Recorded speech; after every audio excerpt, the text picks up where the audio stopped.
ఆయన పేరు చెబితే కబ్జాదారు గుండెల్లో గుబులు పుడతాయి. నాలాలు ఆక్రమించుకున్న వారు నడువులు విరిగిపోతాయి. చెరువుల్లో ఇల్లు కట్టుకున్న వారికి చెమటలు పుడతాయి. ఇంతకీ ఆయనే హైడ్రా రంగనాథ్ గారు.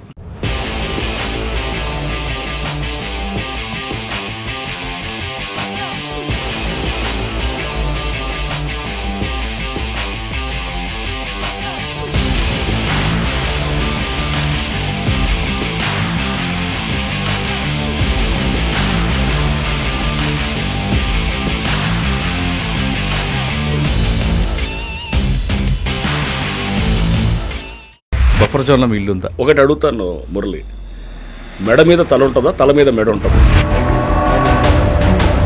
ఏ అపోజిషన్ లీడర్ చెప్పండి, టార్గెట్ చేసి చెప్పి ఒక పేరు చెప్పండి. దెబ్బలు తట్టుకోలేక పటాన్ కాంగ్రెస్ కన్వెన్షన్ ముందు వాళ్ళకి చెప్పారు, నోటీస్ ఇచ్చి కొట్టారండి, లేదంటే డైరెక్ట్గా 405 GHMC యాక్ట్ చాలా స్పష్టంగా చెప్తుంటుంది అనమాట. నోటీస్ లేకుండా కూలగొట్టచ్చు అనేది చాలా స్పష్టంగా చట్టంలోనే ఉంది. నాగార్జున ఇంట్లో మీకు ఇలాంటి ఫోన్ రాలేదు? ఫోన్ ఆఫ్ చేసి పెడతాం. కొన్ని మేము విల్లాసు, కొన్ని చోట్ల షెడ్స్ కూలగొట్టినప్పుడు చాలా అప్రోర్ వచ్చింది.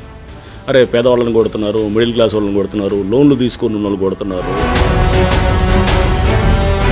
మనం ఒక పెళ్ళి చేసేటప్పుడు బిడ్డకి ఎన్ని మనం ఎంక్వైరీస్ చేస్తాం, కానీ అమాయకులు కొనుక్కొని బలైపోయారు కదండి. చాలా కోట్లాది రూపాయలు కష్టం, వాళ్ళు ఈఎంఐ కట్టాల్సి వస్తుంది. కూలగొట్టే ఒక నెల రోజుల ముందు కూడా వాళ్ళు కొంటున్నారు అక్కడ. కానీ వాళ్ళు ఏడుస్తున్నప్పుడు బాధ అనిపిస్తుంటుందా? ఎవడో ఒకటి చేస్తే దానికి అర్థం ఉంటుంది. 199 మంది చేస్తుంటే ఎందుకు సిస్టమ్ ఎందుకు అది? సో ఇంకొకటి, సండే రోజు కూల్చొచ్చా, సాటర్డే కూల్చొచ్చా అనేది కూడా ఉంది. ఎందుకు చేస్తున్నాం ఇదంతా? ఊరినే కూలగొట్టడం ఏమన్నా మాకేమన్నా దాంతో ఆనందం వస్తుందా? ఫేజెస్ చెప్పాను, మేము చేసేది ఏం చేయాలనుకుంటున్నాం. ఫస్ట్ ఫేజ్ 1, ఫస్ట్ ఈ విధ్వంసాన్ని ఆపాలి. సార్ దుర్గం చెరువులు కూడా ఉంది అంటున్నారు కబ్జా. దాని కిందనే రేవంత్ రెడ్డి గారు అనేది కూడా ఉంది. అది బఫర్ ఉందా, FTL ఉందా అనేది ఇంతవరకు నిర్ధారణ కాలేదు. అక్కడ వేలాది మంది ఇల్లులు ఉన్నాయి. అది 2008 నుంచి నడుస్తున్న ఇష్యూ. అది హైకోర్టు పరిధిలో ఉన్నటువంటి అంశము. సో దాన్ని ఏదో చూపించి ఇదిగో అక్కడ మీరు కూల్చట్లేదు, ఇక్కడ జనాల మీదకి వస్తున్నారండి.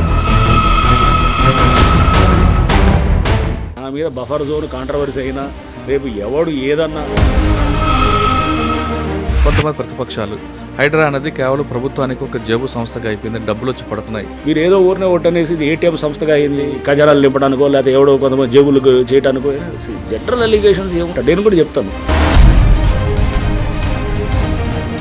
హైడ్రా 2.0 ఏం చేయబోతుంది? ఈ భయం క్రియేట్ చేయటం కాదు, దాని నుంచి పాజిటివ్ సైడ్ వెళ్తాం. ఫైనల్గా మా గోల్. సార్ ఇంకా మూసీ ప్రక్షాళన అదొక పెద్ద ప్రాజెక్టు. ఒకటి మురళి, మూసీ ప్రక్షాళన హైడ్రాకి సంబంధం లేదు అసలు.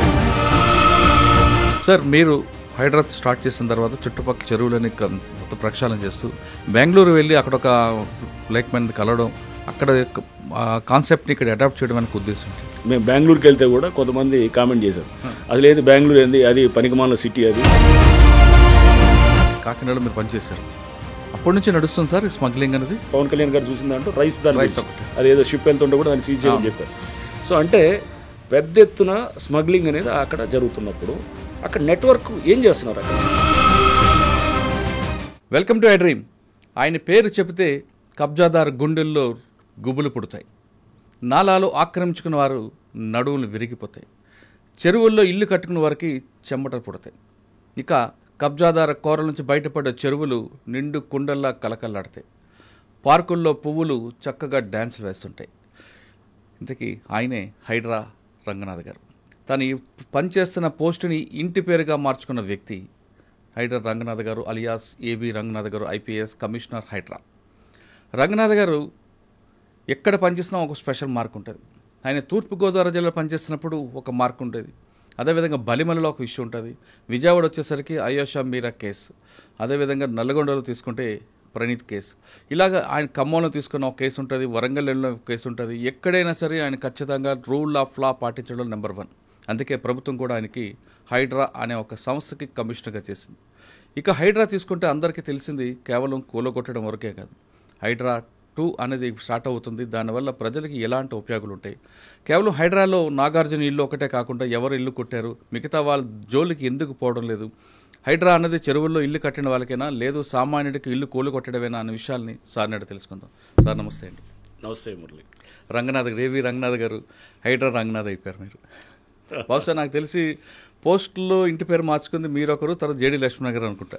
ఆయన కూడా అదే కదా, వివి లక్ష్మణ గారు, జేడి లక్ష్మణ గారు, ఏబి రంగనాథ్ గారు హైడ్రా రంగనాథ్ అయిపోయారు. అవును, మీరు చూస్తే నన్ను అందరు కూడా ఇప్పుడు హైడ్రా రంగనాథ్ గారు. అండ్ మా ఇల్లు కూడా గూగుల్లో మార్క్ చేస్తే అది హైడ్రా కమిషనర్ అని ఉంటుంది అనమాట. ఇల్లు కూడా నేను మామూలుగా మన సరదాగా గూగుల్లో చెక్ చేస్తాను. అంటే చాలా రేర్గా వస్తాయి సార్ పోస్టులో ఇంట్లో పేరు రావడం, ఇంటి పేరు మార్చుకుని చాలా రేర్. అంటే ఇది మీకు మీరుగా క్రియేట్ చేస్తుంది కాదు, పబ్లిక్ నుంచి వచ్చిన పేరు కాబట్టి మీరు క్యారీ చేయాల్సింది. అది డెఫినెట్గా నేను I take it as an ఒక మంచి ఆపర్చునిటీ అండ్ అదృష్టంగా భావిస్తాను. Right sir. ప్రభుత్వం ఇటువంటి ఒక ఇన్స్టిట్యూషన్ని ఫ్లోట్ చేయడం ఫస్ట్ ఆఫ్ ఇట్స్ కైండ్ కంట్రీలో. అంటే ఇట్లాంటి ఇన్స్టిట్యూషన్ ఇంతకుముందు ఎప్పుడు లేదు. అంటే ఒక రకంగా మున్సిపల్ అడ్మినిస్ట్రేషన్ మీద ఒక ఎన్ఫోర్స్మెంట్ వింగ్ లాగా ఇది పనిచేస్తూ ఎన్వైరన్మెంటల్ కన్సర్న్స్ని దాని మీద దృష్టి పెడుతూ అండ్ పబ్లిక్ అసెట్స్ని కాపాడుతూ ప్రభుత్వ స్థలాలు, పార్క్ స్థలాలు, రోడ్లు, నాలాలు, చెరువులు, ఇంకా వాట్ నాట్ ఇది ఓపెన్ స్పేసెస్ ఇన్ లేఅవుట్స్ ఇవన్నీ కాపాడుతూ డిజాస్టర్ రెస్పాన్స్ని తీసుకుంటూ ఇంకా దీంతో పాటు ఇతర లైక్ వేరే ఫైర్ ఎన్ఓసీలు, అడ్వర్టైజ్మెంట్స్, ఇట్లా రకరకాల ఫంక్షన్స్ కూడా అన్నీ ఇస్తూ ఒక ఆర్గనైజేషన్ని ఫ్లోట్ చేయటం. దానికి GOMS 99 ద్వారా జూలైలో ఒక ఇన్స్టిట్యూషన్ కాన్స్టిట్యూట్ చేస్తూ ఫస్ట్ కమిషనర్గా నన్ను అపాయింట్ చేయటం. Definitely I see it as నాకు ఒక మంచి ఆపర్చునిటీ. అంటే హైదరాబాద్ని భవిష్యత్తుని డెఫినెట్గా హైడ్రా అనేది చాలా చేంజెస్ చేయడానికి ఆస్కారం ఉన్నటువంటి ఇదనమాట. అంటే ఈ పోస్ట్ కానివ్వండి ఇదనేది. సార్ హైడ్రా పెట్టిన తర్వాత మీరు ఫస్ట్ మాకు ఇంటర్వ్యూ ఇచ్చినప్పుడు చెప్పారు హైడ్రా వస్తుంది, నెక్స్ట్ హైదరాబాద్ రూపురేఖలు మారిపోతాయని. అంటే మీరు ఫస్ట్ ఆపరేషన్ స్టార్ట్ చేయడమే నాగార్జున కన్వెన్షన్ దగ్గర నుండి, అంటే ఎక్కడెక్కడ FTLలో కానీ బఫర్ జోన్లో కానీ కొట్టుకొచ్చారు. అంటే కొంతకాలం వరకు ఏమైందంటే హైడ్రా అనేది కేవలం కూల్చివేతలు మాత్రమే అనేది ఒక సీన్ క్రియేట్ అయింది. సిటీ సరౌండింగ్ అంతా కూడా తీసుకొచ్చారు. కానీ ఒక మతానికి సంబంధించిన కొన్ని విషయాల్లో కొంచెం వెనకంజ వేశారని అటువంటి ఆరోపణలు ఒకటి ఉన్నాయి. రెండు, హైడ్రా కూల్చివేతల్లో ఒక పార్టీకి కానీ లేదా ప్రతిపక్ష పార్టీలకి మాత్రమే టార్గెట్ చేశారు అనేది ఒక విమర్శ ఉంది. అంటే మీరు లక్ష్యం అనేది కేవలం కూల్చివేతలైనా లేదా భవిష్యత్తులో ప్రజలకి మంచి జరగాలనే ఉద్దేశంతో చేస్తున్నారని ఒకటి ప్రశ్నకు సమాధానం చెప్పే ముందు ఇప్పుడు కొంత స్లో అయినట్లుగా హైడ్రా అనేది ఒకటి కనిపిస్తుంది. ఈ 4 ప్రశ్నలకు సమాధానం చెప్పే ముందు హైడ్రా కమిషనర్ గారే బఫర్ జోన్ ఉన్నారని ఇటీవల కాలంలో ఒక వార్త వస్తుంది. నాకు తెలిసి ఆ కృష్ణకాంత్ పార్క్ దగ్గర మీ నాన్నగారి ఇల్లు దాదాపు 15-20 సంవత్సరాల కింద కట్టిన ఇల్లు. అది ఈ మధ్యన మీరు కట్టుకున్న 44 సంవత్సరాలు మా నాన్నగారి ఇంట్లో నేను ఉంటున్నారు. కానీ ఇప్పుడు దాన్ని తీసుకొచ్చి దీనికి లింక్ కలిపారు. అసలు బఫర్ జోన్ అంటే ఏంటి, FTL అంటే ఏంటి విషయంతో పాటు అందరూ చేస్తున్నట్లుగా బఫర్ జోన్లో మీ ఇల్లు ఉందా? రైట్. ఒకటి అడుగుతాను మురళి, మెడ మీద తల ఉంటుందా, తల మీద మెడ ఉంటుందా? మెడ మీద తల ఉంటుంది సార్. మెడ మీద తల ఉంటుంది కదా, అది అందరూ యాక్సెప్టెడ్ 100%. రైట్. మనం దాన్ని అంటే అది లాజిక్ ఆర్ యాక్సెప్టెడ్ నార్మ్. మెడ మీద తల ఉంటుంది, తల మీద మెడ ఉండదు కదా. సో ఒక చెరువు అనేది అసలు ఫస్ట్ చెరువు ఎలా ఫామ్ అవుతుంది అనేది మనం తీసుకోవాలి. ట్యాంక్ ఫార్మేషన్ అని అంటాం. చెరువు అనే దాన్ని ఫామ్ చేయాలంటే ఏం చేస్తారు, ఒక కట్ట కడతారు, ఆనకట్ట కడతారు. చెరువు నీళ్లు పైనుంచి అదేంటే దాని ఎగువ ప్రాంతంలో ఉన్న నీరు అంతా వచ్చేసి చెరువులో ఆగుతాయి, ఆ కట్ట ఆపుతుంది అంతా.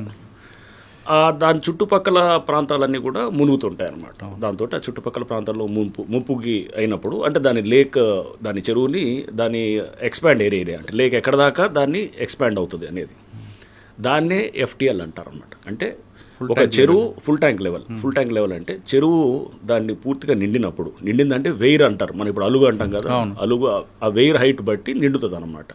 వెయిర్ హైట్ దాటిందనుకో, ఇప్పుడు గ్లాసులో నీళ్లు పోస్తే బ్రిమ్ అంటాం, ఆ పైన అంచు ఉండేదాన్ని బ్రిమ్ అంటాం. దాని అంచు దాటిన తర్వాత కింద పారిపోతుంది నీళ్ళు, అంతే కదా. అలుగు కూడా అంతే అనమాట. అలుగు దాటిందంటే అలుగు పారుతుంది న్యాచురల్. సో అంటే అలుగు దాకా ఏదైతే నీళ్లు నిల్వ ఉంటాయో దాన్ని FTL అని అంటాం. అది ఎక్కడ ఉంటుంది, చెరువు వెనకాల అంటే చెరువు దిగువ భాగంలో ఉంటుంది అనమాట. ఎగువ భాగం, చెరువు పైనుంచి వచ్చే నీళ్లు చెరువు కట్ట అయినప్పుడు ఆ పైన ఉన్నటువంటి ప్రాంతం అంతా కూడా మనకి నిండుతుంది అనమాట, నిండి ఉంటుంది. అంతేగాని చెరువు దిగువ భాగంలో ఉండదు కదా. చెరువు కట్ట ఉంటుంది, కట్ట కింద ఎట్లా ఉంటుంది, కట్ట తెగితేనే కిందకు వస్తాయి నీళ్లు. కట్ట తెగిందంటే అది పెద్ద డ్యామేజ్ అనమాట, డేంజర్. అది కట్ట నుంచి పారే నీళ్ళు ఎట్లా పోతాయి, ఒక నాలా ఉంటుంది, అంటే దాని సర్ప్లస్ వేయర్ ద్వారా నాలా ఒకటి వచ్చేసి మనకి కింద నాలా అంటే ఫ్లడ్ వాటర్ వచ్చినప్పుడు అది కిందకి పారుతుంటుంది. అది కింద ఉన్న చెరువుకి. సో ఇప్పుడు మాది మీద పెట్టినటువంటిది ఏంటి, సింపుల్ అంటే ఇల్లాజికల్, అంటే లాజిక్ లేని వాదన అనమాట. దాన్ని ఏం చేస్తారు మీడియాలో కొంతమంది, సోషల్ మీడియా వాళ్ళు, కొంతమంది మీడియాలో వాళ్ళు, ఏదైతే హైడ్రా అనే దాన్ని తొక్కేయాలనేటువంటి శక్తులు చాలా పనిచేస్తుంటాయి. ఎందుకంటే ఇది చాలామంది ఇంట్రెస్ట్లను వ్యతిరేకంగా వచ్చినటువంటి సంస్థ ఇది. సో న్యాచురల్గా వెనకాల వాళ్ళ అజెండా వేరే ఉంటుంది, హిడెన్ అజెండా. ఎవరో ఒకళ్ళు ఇద్దరు ముందు పెడతారు, ఎవరో ఇల్లాజికల్గా ఉండేవాళ్ళు, వాళ్ళకి సబ్జెక్ట్ లేని వాళ్ళు మిమ్మల్ని కంట్రోల్ చేద్దామో, కాకపోతే నన్ను కంట్రోల్ చేద్దామనో లేకపోతే మమ్మల్ని కాంట్రవర్సీ చేయటమనో ఇట్లా చేయాలని చూస్తారు. సో ఇప్పుడు మా ఇల్లు విషయానికి వస్తే యూసఫ్ కూడా చెరువు అది ఎప్పుడో ఉన్నటువంటి చెరువు. మనం టోపో షీట్స్లో కూడా చూస్తే, టోపోగ్రఫీ షీట్స్ అంటే సర్వే ఆఫ్ ఇండియా మ్యాప్లో 1970లో సర్వే చేసిన దాంట్లో ఆ చెరువు ఉంటుంది. ఆ చెరువు అప్పుడెప్పుడో కట్టినారు, ఎప్పుడో పాత ఎప్పటి నుంచి ఉంది. తర్వాత దాన్ని మెల్లిగా 2003-2004 చంద్రబాబు నాయుడు గారు ఉన్నప్పుడు దాన్ని, తర్వాత అప్పుడు తీగల కృష్ణారెడ్డి గారు ఆ టైంలో దాన్ని పార్క్ లాగా తయారు చేశారు. అది కబ్జా అవుతుందనో ఏదో రకరకాల దీంతో కాపాడుకునే ప్రయత్నంతో అప్పుడు ఉన్నటువంటి ప్రభుత్వం అలా చేశారనమాట. ఫైన్, బాగానే ఉంది. చెరువు కాపాడుతున్న క్రమంలో దాన్ని పార్క్ కింద చేశారు. దాన్ని కృష్ణకాంత్ పార్క్ అని కూడా పెట్టారు. పెట్టి దానికి దాని కింద బఫర్ జోను అనేది ఉత్పన్నమే కాదు అసలు. బఫర్ జోన్ ఎఫ్టీఎల్ అనేది చెరువు కట్ట కింద దిగువ భాగంలో ఉండదు. నేను అదే అంటుంది, మెడ మీద తల ఉంటుందా, తల మీద మెడ ఉండదు అంటే చెరువు కట్ట కింద ఉండదు ఎఫ్టీఎల్ బఫర్, చెరువు కట్ట పైనే ఉంటుంది. బఫర్ జోన్ అంటే ఇప్పుడు ఎఫ్టీఎల్ నుంచి ఒక 30 మీటర్లు చెరువు విస్తీర్ణం బట్టి దానికి 30 మీటర్స్ అంటే ఒక ఇంత ఉండాలి, 30 మీటర్స్ దాకా బఫర్ జోన్ ఉంటుంది. 30 metres 10 metres depending on the area of the చెరువు అనమాట. చెరువు విస్తీర్ణం బట్టి పెద్ద చెరువు అయితే దానికి ఎక్కువ ఉంటుంది. 30 మీటర్స్ కృష్ణకాంత్ పార్క్ పైన బోరబండ అటువైపు అటు ఉంటుంది, ఎగ్జాక్ట్లీ పైకి ఉంటుంది అనమాట. ఉండేది కిందకు ఉంటుంది. మధురనగర్ అంతా చెరువుకి కింద దిగువ ప్రాంతంలో ఉంటుంది. ఆ నాలా కూడా మా ఇంటికి 100 మీటర్ల దూరంలో ఉంటుంది. నాలా నుంచి ఎంత ఉంటుంది, ఆ నాలా విడ్త్ బట్టి ఇది 10 మీటర్సా 2 మీటర్సా విడ్త్ ఉంటుంది. మాక్సిమం 10 మీటర్స్ అంతే. మాది 100 మీటర్ల పైన ఉంటుంది. ఆ నాలా కూడా ఇప్పుడు అది కింద దాన్ని మొత్తం అండర్ గ్రౌండ్ కవర్ చేసేసి వెళ్ళిపోయింది. అంటే ఏదో కాంట్రవర్సీ కోసం ఒకటి చేసి ఏదో ఒకటి బురదేద్దామని ఆ టోపో షీట్స్ పెట్టుకుని తిరుగుతున్నాడు అతను. ఎవరు చూస్తున్నాం, అతను దీని గురించి మాట్లాడుతున్నట్టు ఎవరు అతను లీడర్ ఎవరు ఉన్నారు మాట్లాడుతూ ఆ టోపో షీట్స్ అంటే అతనికి టోపోగ్రఫీ షీట్స్ కూడా చూసేటటువంటి మినిమం నాలెడ్జ్ లేదని అనిపించింది అనమాట. అంటే ఎక్కువ ఎగువ భాగం ఏది, దిగువ భాగం ఎక్కడ వస్తుంది, సో దాని నాలాస్ ఎట్లా ఉంటాయి అంటే ఆ మినిమం లాజిక్ లేకుండా చేసే వాళ్ళని కొంతమంది సోషల్ మీడియా మోస్తుంటారు అన్నమాట. కూడా మీకు ఏదో రకంగా డిస్టర్బ్ చేయాలని తప్ప అట్లా ఇట్లాంటివన్నీ నాకు అలవాటు. సార్, ఆ ఇల్లు కూడా నేను చూసా కదండి, ఇప్పుడు 20 సంవత్సరాల క్రితం ఒకసారి వచ్చినప్పుడు అక్కడే ఉన్నారు కదా మీరు. 20 కాదు, మేము 1980లో కట్టింది, మా నాన్నగారు కట్టింది. అప్పటి నుంచి నేను ఇప్పుడు కాదు, నేను చదువుకుందంతా అక్కడే, చిన్నప్పటి నుంచి కూడా అక్కడే. మీ నాన్నగారు కూడా సివిల్ డిపార్ట్మెంట్ సివిల్స్ కాబట్టి ఆయన కలెక్టర్గా చేశారు కాబట్టి అంత గుడ్డుగా తీసుకోరు కదండి. అసలు గుడ్డి కాదు, అసలు అది వదిలేయండి. ఫస్ట్ కింద ఉండేది, దానికి అక్కడ వేల ఇల్లులు ఉన్నాయి. ఇంకోటి చెరువు కింద ఏముంటుందంటే ఒక్క కట్ట కింద ఒక 10 మీటర్ల దాకా ఖాళీగా పెట్టాలన్నమాట. అంటే రోడ్ లాగా వేస్తారు. చెరువు కట్ట ఏమన్నా తెగినప్పుడు కానీ రిపేర్ చేయడానికి లారీ తిరగటానికో బండి తిరగటానికో పెడతారు. ఆ 10 మీటర్లే తప్ప ఇక చెరువు దిగువన ఎక్కడ కూడా ఏదైనా కట్టవచ్చు అనమాట. సో మాది అక్కడి నుంచి దాదాపు బై రోడ్ వస్తే కనుక 1 కిలోమీటర్ ఉంటుంది. ఆయన గురించి వదిలేండి సార్, ఆ టాపిక్ గురించి మనకు అంటే అనేది వాళ్ళు అంటే దాంట్లో చూస్తే టోపో షీట్స్ పట్టుకొని చూపిస్తూ ఇది సర్వే మా దగ్గర మ్యాప్లు ఉన్నాయి, 100 సంవత్సరం మ్యాప్లు ఉన్నాయి అంటే మ్యాప్ స్టడీ చేయటం అనేది తెలియకపోతే, ఒక కాంటూర్ అంటే ఏంటో తెలియదు, ఒక సర్ప్లస్ వేర్ అంటే ఏంటో తెలియదు, ఒక చెరువుకి ఎక్కడ ఉంటుంది ఎఫ్టీఎల్ అని తెలియనప్పుడు ఇట్లాంటి ఇల్లాజికల్ డిస్కషన్స్ వస్తుంటాయి. సార్, ఇల్లాజికల్ మీరే అన్నారు, ఆయన గురించి మనం మాట్లాడడం కూడా టైం అంటే మనకి మెయిన్ టాస్క్ అంతా కూడా గవర్నమెంట్ మీ భుజం మీద పెట్టిందండి. హైడ్రా అనేది పెట్టడం ఉద్దేశం ఏంటంటే ఇకపై హైదరాబాద్ మునిగిపోవడం కానీ, మనం చూస్తున్న వేరే స్టేట్లో జరుగుతున్న సంఘటనలు జరగకుండా భవిష్యత్తులో ఉన్న వాళ్ళకి మంచి చేయాలని. కరెక్టే కదా సార్? కానీ ఇందులో మీకు ఫస్ట్ ఇంటర్లో కూడా అడిగా, మీకు దీంట్లో చాలా ప్రెజర్స్ ఉంటాయి. మీకు మామూలు ప్రెజర్స్ ఎందుకంటే చాలా పెద్ద పెద్దలు ఉంటారు, కింద వాళ్ళు ముందు పెట్టి పైన వాళ్ళు నడిపిస్తుంటారు. పైకి కనపడేదే ఇది కాదు, పైన ఎవడో పబ్లిక్ ముందు ఏడుస్తూ బాధపడుతూ ఉంటే కనుక దాని వెనకాల స్కీమింగ్ అర్థం చేసుకోవాలి. దాని వెనకాల వేరే శక్తులు పనిచేస్తుంటాయి. ఎందుకంటే ఇదంతా ఆ లాబీ, ల్యాండ్ గ్రాబింగ్ లాబీని చెక్ చేసేటువంటి సంస్థ ఇది. చేసినప్పుడు వాళ్ళు బయటికి రకరకాలుగా చూపిస్తారు. ఇప్పుడు ఇది ఈ బఫర్ కాంట్రవర్సీ లాంటిదో లేకపోతే ఎవరో కొంతమందిని పెట్టేసి దాన్ని తీసుకేస్తూ, ఎందుకంటే డైరెక్ట్గా చేయరు ఎప్పుడు కూడా వాళ్ళు డైరెక్ట్గా, ఎందుకంటే వాళ్ళు తప్పులో ఉంటారని వాళ్ళకి తెలుసు. ఇండైరెక్ట్గా ఇలా చేస్తారు. సో ఇందాక మీరు అడిగారు ఫస్ట్ కూల్చివేతలే ఉంటాయా, ఓన్లీ ఒక మతం వాళ్ళే చేస్తున్నారు, ఒక పార్టీ వాళ్ళే చేస్తున్నారని. సో దీని మీద మీరు చూస్తే కనుక మేము జూలైలో ఇది హైడ్రా ఫామ్ అయింది. ఫస్ట్ కమిషనర్గా జూలై ఎండింగ్లో వచ్చింది. స్టార్టింగ్ మేము డిమాలిషన్స్ ఆగస్ట్ ఫస్ట్ వీక్లో స్టార్ట్ చేసినప్పుడు ఫస్ట్ చేసింది ఎంఐఎం స్ట్రాంగ్ హోల్డ్ అయినటువంటి బుమ్రుక్ దోలా. అచ్చా. సో దాంట్లో కొంతమంది అక్కడ స్థానికంగా ఉన్నటువంటి నాయకులు, నాయకులు వాళ్ళు కట్టినటువంటి అపార్ట్మెంట్స్ని కూల్చేసి మొత్తం బుమ్రుక్ దోలా అనేది 300 సంవత్సరాల క్రితం ఉన్నటువంటి చెరువు. దాని మీద ఎన్నో సంవత్సరాల నుంచి అందరూ దాన్ని ఏది స్పీకింగ్ ఆర్డర్లు ఇస్తున్నారు, కూల్చాలి అంటున్నారు, కానీ ఎవరు దాని మీద యాక్షన్ జరగాలి. ఓకే. సో మేము వచ్చాము ఇమీడియట్గా వీ హ్యావ్ టేకెన్ అది ఆ పాత ఆర్డర్స్ ఉన్నాయి, అన్నీ కూడా క్లియర్గా ఉన్నాయి. ఇక దాన్ని అందరూ పిల్లికి గంట కట్టాలి కదా, ఎవడో పిల్లికి somebody has to build the cat. So అది చేయడానికి హైడ్రా అనే సంస్థ ఉందన్నమాట. సో ఇది ఎప్పటి నుంచో పేపర్ మీద జరుగుతుంది, పేపర్ మీద కాదు కదా, గ్రౌండ్లో ఏం చేశారనేది ముఖ్యం అన్నమాట. సో వెంటనే మేము అక్కడ డిమాలిష్ చేసాం. ఇప్పుడు ఆ చెరువు అంతా కూడా రేపు రివైవ్ అవుతుంది. ఇప్పుడు అది ఊరిని చెరువు కూల్చివేతలు కాదు, బుమ్రుక్ దోలా ఇప్పుడు రివైవ్ అవుతుంది. 300 సంవత్సరాల క్రితం అక్కడ రాజవంశీకులు వాళ్ళు అక్కడి నుంచి నీళ్లు, అక్కడ రాణీలు వాళ్ళంతా కూడా అక్కడ స్నానాలు అది కూడా ఆచరించేవాళ్ళని, లేకపోతే వారు అక్కడి నుంచి డ్రా చేసేవారని, ఇట్లా చాలా ఉంది. హిస్టారికల్ లేక్ అది, చాలా అద్భుతమైన హిస్టరీ ఉన్నటువంటి లేక్ అది. సో అది అట్లా బుమ్రుక్ దోలా అంటే అది అంతా కూడా అక్కడ సౌత్ జోన్లో ఉన్నటువంటి స్ట్రాంగ్ హోల్డ్ రాజేంద్ర నగర్ ప్రాంతంలో ఉన్నటువంటి దాన్ని చేసాం. నెక్స్ట్ 27 డిమాలిషన్స్ చేసాం. సో మీడియాకి ఇష్టమైందేమో ఎన్కన్వెన్షన్ డెమాలిషన్. న్యాచురల్గా ఏంటంటే ఒక సినిమా యాక్టర్ కాబట్టి దానికి కొంత వచ్చింది. వేరే కొన్ని మేము గండిపేట దగ్గర చేసాం. గండిపేట దగ్గర చేసినప్పుడు పల్లరాజు గారు లేకపోతే ఇంకా కొంతమంది ఇతర దాంట్లో ఉన్నారు, వారి అందరికీ కూడా చేసాం. దాంట్లో చాలామంది కాంగ్రెస్ వారే ఉన్నారు. సో అంటే అక్కడ వారు ఏ పార్టీ అఫిలియేషన్ అనేదే కాదు అసలు. చూస్తే అది కూడా రిలీజ్ చేసాం మేము, డేటాని కూడా చేసి 27 డిమాలిషన్స్లో ఎక్కువ కాంగ్రెస్ వారే ఉన్నారు, అంటే రూలింగ్ పార్టీ సంబంధించిన వాళ్ళు ఎక్కువ ఉన్నారు. నష్టపోయింది. సో అంటే ఈ ప్రచారం అంతా కూడా అపోజిషన్ వాళ్ళని, ఏ అపోజిషన్ లీడర్ చెప్పండి, టార్గెట్ చేసి చెప్పి ఒక పేరు చెప్పండి, సింపుల్ నేను అడుగుతాను. ఏ అపోజిషన్ లీడర్ ఉన్నాడు? ఆయన పటాన్చేరులో ఆయన కాంగ్రెస్ దెబ్బలు తట్టుకోలేక పటాన్చేరు కాంగ్రెస్ నా దెబ్బ కాదు, ఆయన ఎప్పుడు వచ్చారండి. నేనేం చేశాను, నేను చేసింది కాదు.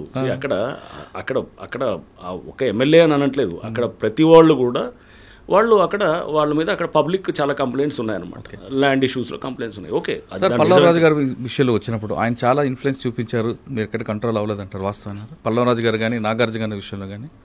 ఇదంతా ఇన్ఫ్లుయెన్స్ ఇవన్నీ కూడా అతీతంగా పనిచేస్తానని నన్ను కావాలని తీసుకుందండి. సో ఇన్ఫ్లుయెన్స్లు అవన్నీ కూడా న్యాచురల్గా ఉంటాయి, ఎవరు రకరకాలలో మాట్లాడతారు, బట్ ఇవన్నింటినీ కూడా మనం పరిగణలో తీసుకోకూడదు అనమాట. నాగార్జున కన్సెషన్కి మీరు వెళ్ళినప్పుడు అదే కన్వెన్షన్కి ముందు వాళ్ళకి చెప్పారు, నోటీస్ ఇచ్చి కొట్టారండి, లేదంటే డైరెక్ట్గా? నోటీస్ ఇచ్చాం. అసలు నోటీస్ ఇవ్వాల్సిన అవసరం లేదు. నేను సుప్రీంకోర్టు దీన్నన్నింటినీ ఇప్పుడు మేము చేసిన ప్రతి చర్యను కూడా అన్ని కోర్ట్స్ సమర్థిస్తున్నాయి. ఇప్పుడు జస్టిస్ గవాయ్ మన జడ్జిమెంట్ ఇచ్చారు సుప్రీంకోర్టు బుల్డోజర్ జస్టిస్ మీద ఇస్తూ, దాంట్లో క్లియర్గా దాంట్లో మనకు చూస్తే కనుక ఇది పారా 86 ఏదో ఉన్నది, దాంట్లో ఇవన్నీ కూడా వారు ఇచ్చినటువంటి గైడ్లైన్స్ అన్నీ కూడా బఫర్ జోన్లో, ఎఫ్టీఎల్లో, వాటర్ బాడీస్లో ఉన్న వాటికి, లేకపోతే కనుక రోడ్స్ మీద ఉన్న వాటికి, లేకపోతే కనుక ఇట్లా అంటే ఇటువంటి వాటికి ఏదైతే రోడ్ల మీద కానీ అంటే రోడ్స్ రైల్వే లైన్స్ మీద కానీ, రైల్వే లైన్స్ దగ్గర కానీ ఎంక్రోచ్మెంట్స్కి వర్తించదని చాలా స్పష్టంగా చెప్పారు. అంటే నోటీస్ లేకుండా కూడా చేయొచ్చు. ఓకే. సో క్లియర్గా సుప్రీంకోర్టు చాలా స్పష్టంగా జస్టిస్ గవాయ్ గారు మన బుల్డోజర్ జస్టిస్ దాని మీద ఇస్తూ వారు దాని మీద చాలా స్పష్టంగా మన ఇచ్చినటువంటి జడ్జిమెంట్, అది లేటెస్ట్ ల్యాండ్ మార్క్ జడ్జిమెంట్ అనమాట. సో దాంట్లో కూడా మాది ఇప్పుడు మేము దేని కింద చేస్తుంటాం, 405 GHMC యాక్ట్ అని ఉంది. 405 GHMC యాక్ట్ చాలా స్పష్టంగా చెప్తుంటుంది అనమాట, నోటీస్ లేకుండా కూలగొట్టచ్చు అనేది చాలా స్పష్టంగా చట్టంలోనే ఉంది. దాన్ని మేము ఫాలో అవుతున్నాం. 405 నాగార్జున ఇంట్లో మీకు ఎలాంటి ఫోన్ రాలేదు?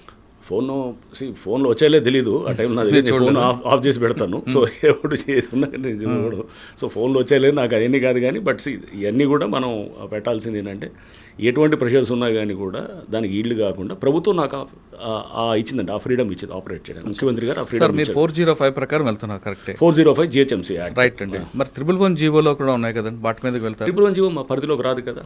111 జీవో అవుటర్ రింగ్ రోడ్ బయట ఉంది. ఓకే. సో దానికి మా పరిధి అవుటర్ రింగ్ రోడ్ దాకే ఉంది. 111 జీవో నా పరిధిలోకి రాదు. సో అది రేపు గవర్నమెంట్ తెస్తే ఆపరేట్ చేస్తాం డెఫినెట్గా. సో నాగార్జున కన్వెన్షన్ దగ్గర నుంచి ఒకసారి హైడ్రా అనేది బ్లాస్ట్ అయిందండి. తర్వాత మీరు అక్కడతో ఆగిపోకుండా ఇటు నిజాంపేట్, బోచపల్లి, పటాన్చెరు అన్ని ప్రాంతాలు సిటీ సరౌండింగ్. దీంట్లో కూడా మీరు చూస్తే కనుక కొన్ని మేము విల్లాస్, కొన్ని చోట్ల షెడ్స్ కూలగొట్టినప్పుడు చాలా అప్రోర్ వచ్చింది. అరే పేదవాళ్ళని కొడుతున్నారు, మిడిల్ క్లాస్ వాళ్ళని కొడుతున్నారు, లోన్లు తీసుకుని ఉన్న వాళ్ళు కొడుతున్నారు, వాళ్ళందరినీ వాళ్ళ డిమాలిష్ చేస్తున్నారు అనేది. ఒకటండి, ల్యాండ్ గ్రాబింగ్ ఏ పద్ధతిలో జరుగుతుంది మనం చూసాం. నేను ఖమ్మంలో పనిచేశాను. ఖమ్మంలో ఎలా ఉండేది, వెళ్ళి పెద్ద ఎత్తున గుడిసెలు వేస్తారు. గుడిసెలు వేసి అది పేదవాళ్ళ కోసం అని చెబుతారు. దాని వెనకాల ఎవరి అజెండా ఉంటుంది. వాళ్ళు 100 కోట్లకు ఎదిగిన వాళ్ళు మనకు తెలుసు చాలామంది. సో చాలా ప్రాంతాల్లో కూడా ఇట్లా గుడిసెలతోటి లేకపోతే వెళ్ళి కబ్జాలు చేసి 100 కోట్లు 1000 కోట్లకు ఎదిగిన వాళ్ళు చాలామందిని మనం చూసాం. ఇది కూడా ఇట్లాంటివి ఉంటాయి. ఇవన్నీ కూడా ఏం చేస్తారు, కబ్జా చేసేవాడు అతను పెట్టుకోడు, ఇమ్మీడియట్గా చేతులు మార్చి అమ్మేస్తాడు. అమ్మేసి దాన్ని కబ్జా చేసిన తర్వాత దాన్ని ఇప్పుడు మేము అమీన్పూర్లో చేసేవాడి. అమీన్పూర్లో అక్కడ కంప్లైంట్స్ ఏంటంటే ఇర్రెస్పెక్టివ్ ఆఫ్ పార్టీ, నేను ఊరినే అక్కడ లోకల్గా ఉన్నటువంటి ఎవరు కాంగ్రెసా, బీజేపీయా, లేకపోతే టీఆర్ఎస్ఆ, లేకపోతే ఇంకా ఎక్సా వై అనట్లేదు. అక్కడ ఇర్రెస్పెక్టివ్ ఆఫ్ పార్టీ చాలా కంప్లైంట్స్ పబ్లిక్ నుంచి వస్తున్నాయి మాకు. ఓకే. సో అంటే అక్కడ టైటన్ అప్ చేయడానికే కొంచెం కాన్సన్ట్రేషన్ కూడా అమీన్పూర్లో పెడతాం. సో అమీన్పూర్లో ఫర్ ఇన్స్టెన్స్ అక్కడ చూస్తే కనుక మేము విల్లాస్ డిమాలిష్ చేసాం. ఆ విల్లాస్ ఏమైనాయి, 2 ఏళ్ల క్రితం అక్కడ పర్మిషన్ ఇచ్చినటువంటి పంచాయత్ సెక్రటరీ అతను సస్పెండ్ అయ్యాడు. ఆ పర్మిషన్స్ క్యాన్సిల్ చేయాలని చెప్పి కూడా పెట్టారు. వాళ్ళు హైకోర్టుకి వెళ్ళి వాళ్ళు సరే దాని మీద పర్మిషన్స్ దాని మీద అక్కడ హైకోర్టులో వాట్ ఎవర్ దాని మీద నడిచిన తర్వాత రిజిస్ట్రేషన్స్ దాని మీద కూడా అప్పుడు బంద్ చేశారు. కలెక్టర్ ఆర్డర్ ఇచ్చాడు రిజిస్ట్రేషన్స్ కూడా ఆపేయాలని చెప్పేసి. ఆపేయమంటే కూడా దాని మీద కూడా వాళ్ళు కోర్టుకెళ్ళి రిజిస్ట్రేషన్స్ కంటిన్యూటెడ్ చేశారన్నమాట. సో చేసిన తర్వాత స్టేటస్ కో మెయింటైన్ చేయమన్నారు. స్టేటస్ కో కూడా ఉంది అక్కడ. బట్ వీళ్ళు అమ్ముకుంటూ కన్స్ట్రక్ట్ చేస్తూ అమ్ముతూనే పోతున్నారు అన్నమాట. అప్పుడు తర్వాత అమ్ముకుంటూ పోతూనే ఉన్నారు. చేస్తూ వీళ్ళు జరిగిన దాన్ని ఏంటి అక్కడ మీరు చూస్తే కనుక విలాజ్లో అది ఎప్పుడో 2 years బ్యాక్ అంతా దాని మీద ఇంత కాంట్రవర్సీ అయ్యి అక్కడ లోకల్గా ఉన్న స్థానికంగా కొంతమంది నాయకులు అక్కడ పేర్లు వచ్చాయి. ఎవరో సమ్ మాధవ్ రెడ్డి, ఎవరో అతను చంద్రశేఖర్ అని, ఇట్లా సమ్ ఎవరో ఇంకో కోటేశ్వరరావు అని, ఇట్లా రకరకాల పేర్లు వచ్చాయి అక్కడ. పబ్లిక్ నుంచి వచ్చింది ఇదంతా. మేము పబ్లిక్ వచ్చి చెప్తున్నారు. నేనంటే మేము చేసింది ఏం కదా, అదంతా అక్కడ లోకల్ జరిగినటువంటి వాళ్ళు స్థానికంగా ఉండేవాళ్ళు వాళ్ళు వచ్చి చెప్పారు. సో వాళ్ళు అక్కడ లోకల్ రాజకీయంగా కూడా వాళ్ళు ఇది ఉన్నారు. వాళ్ళ మీద కూడా మేము కంప్లైంట్ ఇచ్చాం పోలీస్ స్టేషన్, అక్కడ స్థానిక పోలీస్ స్టేషన్ కూడా ఇచ్చాం, హైడ్రా నుంచే ఇచ్చాం. వాళ్ళు ఆ ల్యాండ్ని కబ్జా చేసి విల్లాస్ కట్టి చిన్న విల్లాసు వీళ్ళకి అమ్మారు. అమ్మినప్పుడు దాని మీద ఆల్రెడీ పంచాయత్ సెక్రటరీని అరెస్ట్ చేశారు. దాని మీద వీడియోలు ఉన్నాయి. అక్కడ స్థానికంగా పెద్ద ఎత్తున దుమారం లేసింది. ఇవన్నీ ఒకళ్ళు కొనేవాళ్ళు ఇప్పుడు సపోజ్ వీళ్ళంతా కొనేస్తారు, చెరువుల్లో ఇట్లానే అమ్మేస్తారు. చెరువులు అమ్మేసి నేను చెప్పాను ఇంత గుడిసెలు లాజిక్ ఏది ఖమ్మంలో జరిగింది, నేను చూసాను లేదు ఎక్కడైనా కానీ. అంటే గుడిసెలు వస్తే గుడిసెలు వదిలేయాలి, ఇక కబ్జా చేసేసి గుడిసెలు వచ్చాయి కాబట్టి పేదోళ్ళు పాపం వాళ్ళు వదిలేయకూడదని. సో వాళ్ళని కోలుకొట్టడం వేరు, ఒక ఇల్లు కోలుకొట్టడం వేరు కదా సార్. ఇల్లు కూడా ఏంటి పర్మిషన్స్ అసలు ఎలా, ఫస్ట్ ఆఫ్ ఆల్ పర్మిషన్స్ ఇచ్చిన అధికారులు అక్కడ వాళ్ళని క్యాన్సిల్ చేశారు. చేసిన తర్వాత లోన్లు తెచ్చారు, బ్యాంకర్స్ లోన్లు ఇచ్చారు. అంటే డ్యూ డెలిజెన్స్ ఏమైంది, మీరు చేయాల్సిన మినిమమ్ ఇది ఎంక్వైరీ చేయాల్సింది ఉండాలి కదా. ఇప్పుడు మనం ఒక పెళ్లి చేసేటప్పుడు బిడ్డకి ఎన్ని మనం ఎంక్వైరీస్ చేస్తామండి, ఆ ఎంక్వైరీ చేసుకోవాలి కదా. ఇక్కడ కూడా పబ్లిక్ని అనట్లేదు, పబ్లిక్ చేయాల్సింది ఉంది. అక్కడ ఉన్నటువంటి సిస్టమ్ కూడా ఇప్పుడు డెఫినెట్గా అక్కడ క్లెన్సింగ్ జరుగుతుంది. అక్కడ తప్పకుండా అక్కడ జరగాలి. ఇష్టానుసారంగా జరుగుతుంది కాబట్టి అమీన్పూర్ మీద కాన్సన్ట్రేషన్ ఎక్కువ పెడుతున్నాం. సో అక్కడ మీరు ఏ అధికారం అంటే అధికారం ఇష్టమైన రూల్స్ మార్చేస్తారా? ఇంకా అది వ్యవస్థ ఏంటి, దీనికి ఒక సిస్టమ్ ఏంటి అంటే రేపు పద్ధతి ప్రకారం రూల్ ఆఫ్ లా ఒకటి ఉంటుంది, ఒక చట్టము, ఒక న్యాయము, ఒక వ్యవస్థ, ఒక సివిలైజ్ సొసైటీ. మనం నాగరిక ప్రపంచంలో ఉన్నామని ఇవన్నీ మనం విస్మరించి పనిచేయటం కాదు కదా. అది ఫస్ట్ అంటే స్వార్థం కోసం ఎవడికి వాళ్ళు చేయటం చేస్తారు. కరెక్ట్ సార్, మీరు చెప్పినట్లుగా వాళ్ళ స్వార్థం కోసం పర్మిషన్ ఇచ్చారు, బ్యాంకులు లోన్ ఇచ్చారు. కానీ అమాయకులు కొనుక్కొని బలైపోయారు కదండి. ఇప్పుడు చాలా కోట్లాది రూపాయలు కష్టం, వాళ్ళు ఈఎంఐ కట్టాల్సి వస్తుంది. వాళ్ళు వచ్చినప్పుడు వాళ్ళని అడిగింది, మీరు అక్కడ పంచాయతీ ఆఫీస్కి వెళ్ళారు. వాళ్ళు వెళ్ళి ఎప్పుడు వీళ్ళు రిజిస్టర్ చేసిన తర్వాత వెళ్ళి పంచాయతీ ఆఫీస్కి వెళ్తే అక్కడ తెలిసింది వాళ్ళకి ఇదంతా ప్రాబ్లంలో ఉందని. అరే ఇట్లా ఉందని చెప్పి వాళ్ళ తర్వాత వేరే వాళ్ళకి చెప్పలేదుగా. అది అట్లా అంటే వాళ్ళు ఆ చిన్న పని ఇప్పుడు పెళ్లి చేసే ముందు వాడు ఎవడో డ్రగ్ అడిక్టో లేకపోతే ఏదైనా పెళ్లి చేసిన తర్వాత తెలిస్తే ఏం చేస్తారు? ముందే చేసుకోవాలి, మనం ముందే చేసుకోవాలి కదా. నా జీవితం అంతా నాశనం చేశానని అట్లా అంటావా? నువ్వు ఎందుకు చేయలేదని అంటావు. ఫస్ట్ ఎందుకు చెక్ చేసుకోలేదు అంటే ఇప్పుడు తప్పు వాళ్ళది కూడా 50% డెఫినెట్గా ఉంటుంది, వాళ్ళది ఉంటుంది. అక్కడ సిస్టమ్ అంతా కూడా నేనేది వీళ్ళది పబ్లిక్ది పూర్తిగా పబ్లిక్ ఒకళ్ళే అని నేను వాళ్ళ మీద బ్లేమ్ చేయట్లేదు. సిస్టమ్ అంతా అక్కడ సరిగ్గా చేయలేదు సార్. వీళ్ళు చేయలేదు, వీళ్ళు కొనుక్కున్నారు, బ్యాంక్ నుంచి ఈఎంఐ కట్ అవుతుంటుంది, కోలుగొట్టారు. మీరు వీళ్ళ వరకు నష్టపోయింది. కానీ పర్మిషన్ ఇచ్చిన వాళ్ళ మీద కూడా కేసులు క్యాన్సిల్ చేశారు కదా. వాళ్ళని కూడా కేసులు అదే చెప్పారు. పర్మిషన్స్ ఇచ్చిన అధికారులు గతంలో ఇచ్చిన వాళ్ళది క్యాన్సిల్ చేసి వాళ్ళు సస్పెండ్ చేశారు కదా. సస్పెండ్ చేశారు, కేసు కూడా పెట్టారు కదా వాళ్ళ మీద, క్రిమినల్ కేసు కూడా పెట్టారు. ఓకే, అవన్నీ జరిగినాయి. సేమ్ డిండిగల్లో కూడా అలానే జరిగింది. ఏది మన డిండిగల్ మేము కొలుగొట్టాం కొన్ని విల్లాస్, అక్కడ కూడా ఏది దాని పేరు కత్వా చెరువు అని అంటారు. అక్కడ కూడా సేమ్ థింగ్. సో అక్కడ ఎవరు పంచాయత్ సెక్రటరీ సస్పెండ్ అయ్యాడు, కేసు పెట్టారు 2 ఏళ్ల క్రితం. ఆ బిల్డర్ ఎవరైతే చేశారో ఆ బిల్డర్ మీద కూడా కేసు పెట్టారు. కేసు పెట్టిన తర్వాత కూడా ఆ ముందు మేము కూలగొట్టే ఒక నెల రోజుల ముందు కూడా వాళ్ళు కొంటున్నారు అక్కడ. కొని అంటే ఎట్లా ఉంటారు వీళ్ళు, కొనేటప్పుడు తక్కువకి ఇస్తారు. జరిగేది అది. అంటే అంతా మనం అమాయకులని అనుకోవడానికి లేదు. వీళ్ళు 4 రూపాయలు తక్కువకి ఇచ్చేటప్పుడు పర్లేదు, ఏమి మనం మేనేజ్ చేసుకోవచ్చు, ఏముండదులే అనకంటే అది భరోసా అనమాట. సో అంటే ఆడ సపోజ్ ఎవరన్నా ₹1,00,00,000 విల్లా ఉందనుకోండి, 60 లక్షలకో 70 లక్షలకో ఇస్తారు. లేదా 1,50,00,000 ఉందనుకోండి, 1,20,00,000 అంటాడు అనమాట. 34 లక్షలు తక్కువ ఇచ్చేది. సో ప్రాబ్లం తెలిసినా కానీ కొంటారు. ఎందుకు కొంటారంటే పర్వాలేదు మేనేజ్ చేసుకోవచ్చు, ఏముందిలే మందాక ఎందుకు వస్తుంది అనేటటువంటి ఒక భరోసా అనమాట. ఓకే. సో మీరు ఇది నేనండి, అంటే మీరు చూస్తే మీరు అంటే ఈ కొట్టిన వాటికి అన్నిటికీ మీరు ఎట్లా మీరు తప్పు కదా అని అంటే అది 100% తప్పు కానే కాదు. ఎందుకంటే గనక వాళ్ళకి అక్కడ తెలిసినా తెలియకపోతే ignorance of law is no excuse. చాలా చట్టం, ignorance of law is no excuse. So దీంట్లో మనం ఈ టైప్ ఆఫ్ కఠినంగా లేకపోతే గనక ఇంత పెద్ద ఎత్తున జరుగుతున్న విధ్వంసాన్ని ఆపలేము. హైదరాబాద్లో ఇప్పుడు ఎవరిని అడిగినా FTL బఫర్ అనేది తెలుసుకున్నాం. ప్రతివాడు కొనే ముందు 1-1 సార్లు చెక్ చేసుకుంటున్నారు. కరెక్ట్. ఇది తీసుకొచ్చిన దాంట్లో హైడ్రా డెఫినెట్గా మేము we feel as we have succeeded అనేది అనుకుంటాం. ఓకే. ఈ అంటే ఆటోమేటిక్ ఇప్పుడు పబ్లికే చెక్ చేసుకుంటున్నారు. హైడ్రా అనుమతి ఉందా లేదా, బఫర్ జోన్ హైడ్రా అనుమతి కూడా వచ్చింది. బఫర్ జోన్ మనం చూస్తే జస్టిస్ భాస్కర్ రెడ్డి గారి జడ్జిమెంట్ ఉంది, చాలా అద్భుతమైన జడ్జిమెంట్ ఇచ్చారు మొన్న. ఇది వారు హైకోర్టు జడ్జిమెంట్. అంటే స్టేట్ అంటే ఏదైనా స్టేట్ అనేది ఈజ్ ఓన్లీ ఏ ట్రస్టీ. దీంట్లో ఇక్కడ స్టేట్ అనేది ఒక ట్రస్టీ అంతే తప్ప కానీ ఎవడో నాకు పర్మిషన్స్ వచ్చేసాయి కాబట్టి నాకు HMDA ప్లాట్లు వేసింది, పర్మిషన్స్ ఇచ్చాడు అధికారి, నాకు బ్యాంకు లోన్ ఇచ్చింది కాబట్టి ఇది నా ల్యాండు అని అంటాను క్లెయిమ్ చేయడానికి లేదు. చెరువులో కానీ ఇట్లాంటిది వాటర్ బాడీస్లో కానీ ఎక్కడైనా అది that is a trustee government. అది ఇచ్చినా కానీ కూడా నిర్దాక్షిణ్యంగా వ్యవహరించవచ్చు అని చాలా స్పష్టంగా కోర్టు ఇచ్చింది. సో మాకు చాలా సపోర్టివ్గా ఇచ్చినటువంటి జడ్జిమెంట్. సుప్రీంకోర్టు జస్టిస్ గవాయ్ గారు ఇచ్చిన జడ్జిమెంటు వితౌట్ నోటీస్ అనేది అది.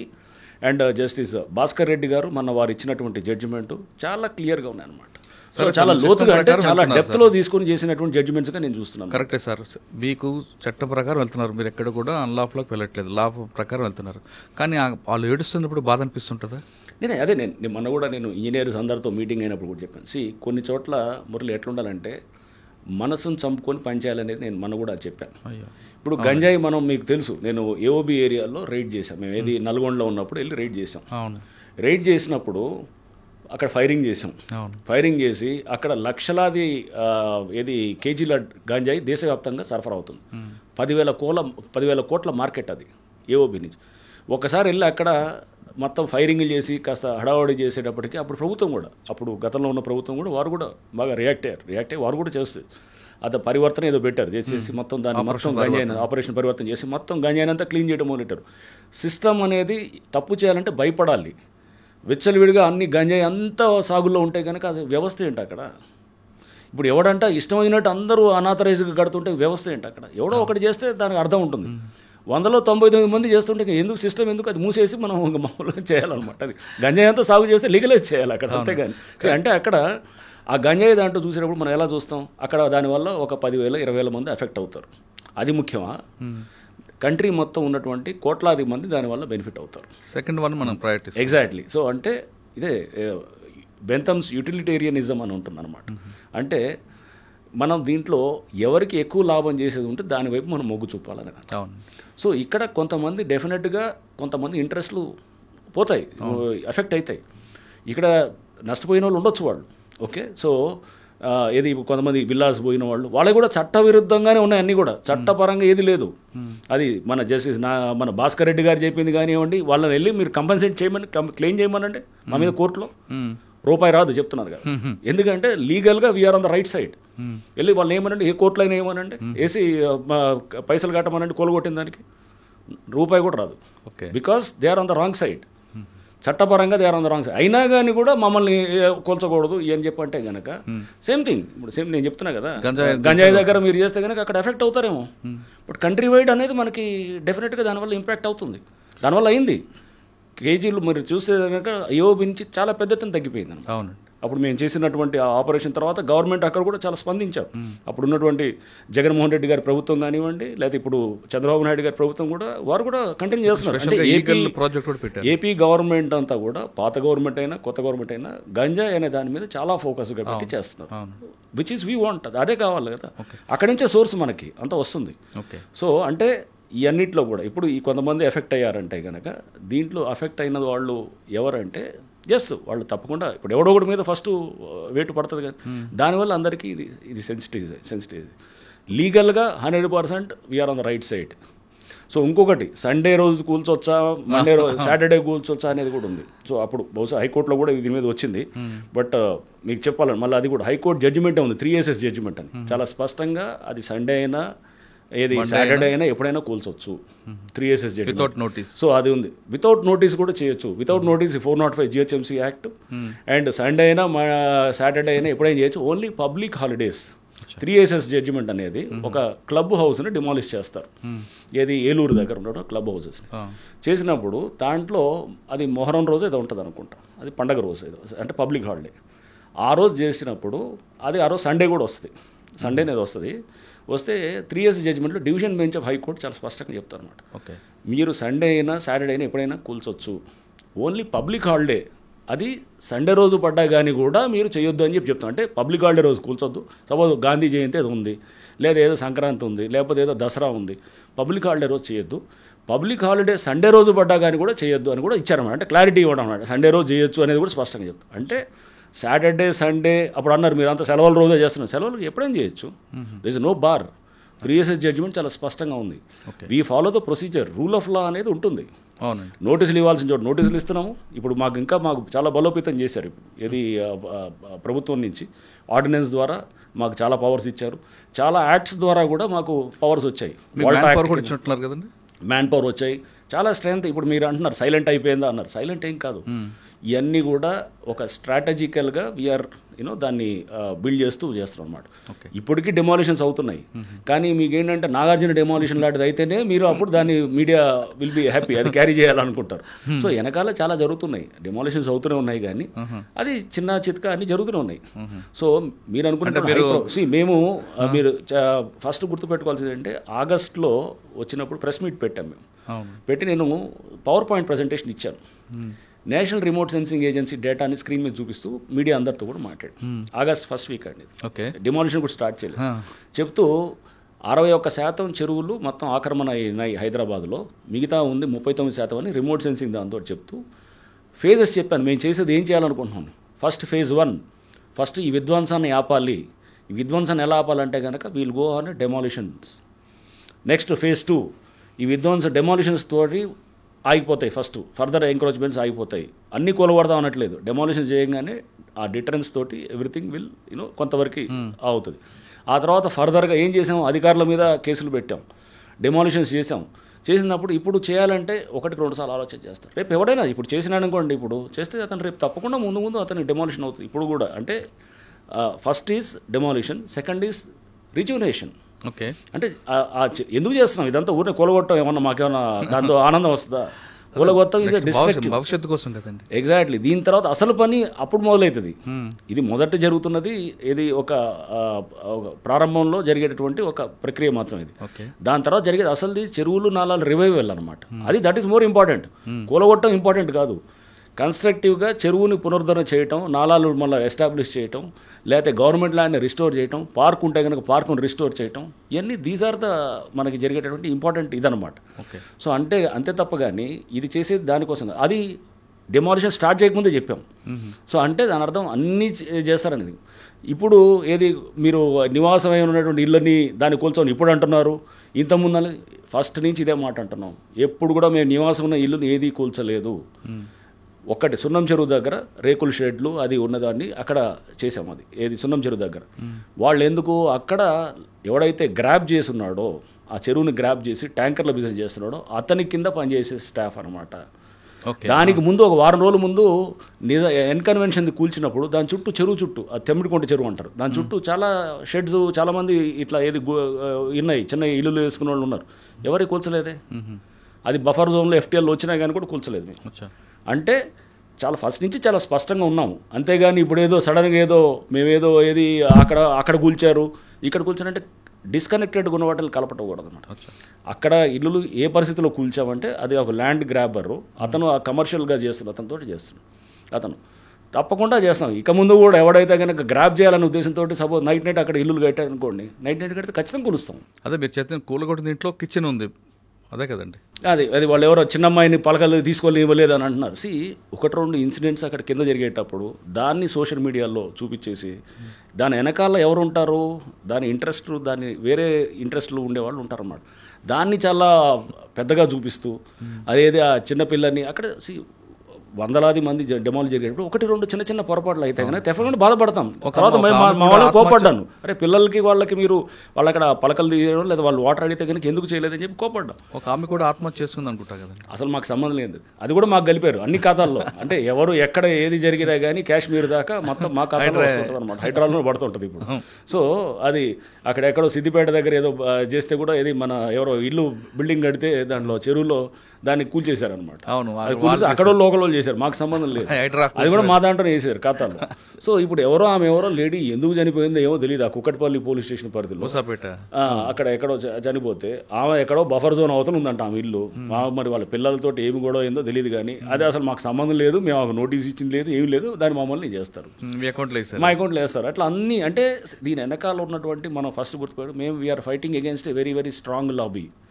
చాలా బలమైన నెక్సెస్ ఉన్నటువంటి బలమైన ఇది డీప్లీ ఎంట్రెన్స్డ్ ఇంట్రెస్ట్ ఉన్న లాబీ మీద ఇది హైడ్రా ఫైట్ చేస్తుంది. సో దీంట్లో చూపించిందంతా కరెక్ట్ కాదు, ఏదంటారు కదా, all that glitters is not gold, బయట కనపడేదంతా ఇది కాదు. సో దీని వెనకాల అజెండా వేరేది ఉంటుంది. ఆ అజెండాని జాగ్రత్తగా పబ్లిక్ గుర్తుపెట్టుకోవాలి. ఎందుకంటే దీన్ని మేము ఒక యుద్ధంలాగా చేస్తున్నాం, ఒక యజ్ఞంలాగా చేస్తున్నాం. రేపు భవిష్యత్తు తరాలు రేపు హైదరాబాద్ని మనం విముక్తి చేస్తున్నాం. ఈ చెరువులు, కుంటలు, కబ్జాలు, పార్కులు, గవర్నమెంట్ ల్యాండ్ నుంచి విముక్తి చేయడానికి ఒక సంస్థ పనిచేస్తుంది. ప్రభుత్వం దానికి చాలా సపోర్ట్ ఇస్తుంది. డిమాలిషన్స్ జరుగుతుంటాయి, ముందు కూడా జరుగుతాయి.